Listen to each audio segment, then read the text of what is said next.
ಇದು ಕಾಂಗ್ರೆಸ್ನ ಲೆಕ್ಕಾಚಾರ ಆದರೆ ಬಿಜೆಪಿಯು ಕೂಡ ಗೆಲ್ತೀವಿ ಅನ್ನುವಂಥ ನಿರೀಕ್ಷೆಯನ್ನು ವ್ಯಕ್ತಪಡಿಸ್ತಾ ಇದೆ. ರಾಜ್ಯದ ಎರಡೂ ಕ್ಷೇತ್ರಗಳಲ್ಲಿ ಲೆಕ್ಕಾಚಾರ ರಂಗೇರ್ತಾ ಇದೆ. ಬಿಜೆಪಿ ಹೇಳ್ತಾ ಇರೋದು ಎರಡೂ ಕ್ಷೇತ್ರದಲ್ಲೂ ಕೂಡ ನಾವು ಗೆಲ್ತೀವಿ ಅಥವಾ ಗೆಲ್ಲುವಂಥ ವಾತಾವರಣ ಇದೆ. ನಾವು ಒಗ್ಗಟ್ಟಿನಿಂದ ಎಲೆಕ್ಷನ್ ಫೇಸ್ ಮಾಡ್ತೀವಿ.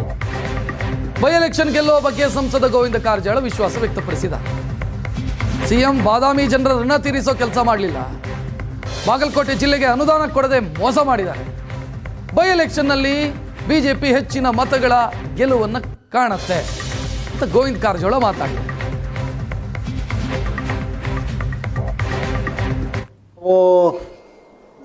ಈಗಾಗಲೇ ನಮ್ಮ ಪಕ್ಷದ ವರಿಷ್ಠರೆಲ್ಲರೂ ತೀರ್ಮಾನ ಮಾಡಿ, ಪಕ್ಷದ ಹೈಕಮಾಂಡ್ ತೀರ್ಮಾನ ಮಾಡಿ, ಯಾವುದೇ ತಕರಾರುಗಳಿಲ್ಲದೇ, ಯಾವುದೇ ಸಮಸ್ಯೆ ಇಲ್ಲದೇ ನಮ್ಮ ಅಭ್ಯರ್ಥಿ ಮಾನ್ಯ ಶ್ರೀ ವೀರಣ್ಣ ಚರಂತಿಮಠರವ್ರನ್ನ ಘೋಷಣೆ ಮಾಡಿದ್ದಾರೆ.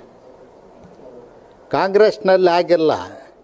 ಕಾಂಗ್ರೆಸ್ಸಿನ ಅಭ್ಯರ್ಥಿ ಮನೆ 3 ಬಾಗಿಲಾಗಿದೆ. ಅವರ ಮನೆತನದ ನ್ಯಾಯವನ್ನು ಬಗೆಹರಿಸಲಿಕ್ಕೆ, ಅವ್ರನ್ನ ಒಂದು ಮಾಡಲಿಕ್ಕೆ ಸ್ವತಃ ಮುಖ್ಯಮಂತ್ರಿಗಳು 8 ದಿನ ತಿಣ್ಕಾಡುವಂಥ ಪರಿಸ್ಥಿತಿ ರಾಜ್ಯದಲ್ಲಿ ಜನ ನೋಡಿದ್ದಾರೆ ಮತ್ತು ಬಾಗಲಕೋಟೆ ಕ್ಷೇತ್ರದ ಜನನೂ ನೋಡಿದ್ದಾರೆ.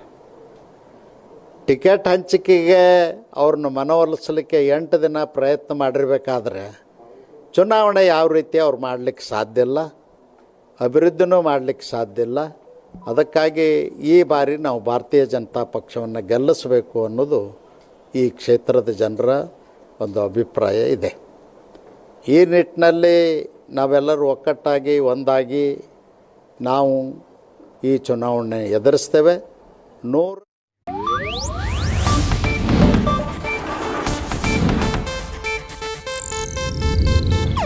ಇದು ಏಷ್ಯಾನೆಟ್ ನ್ಯೂಸ್ ನೆಟ್ವರ್ಕ್ ಪ್ರಸ್ತುತಿ.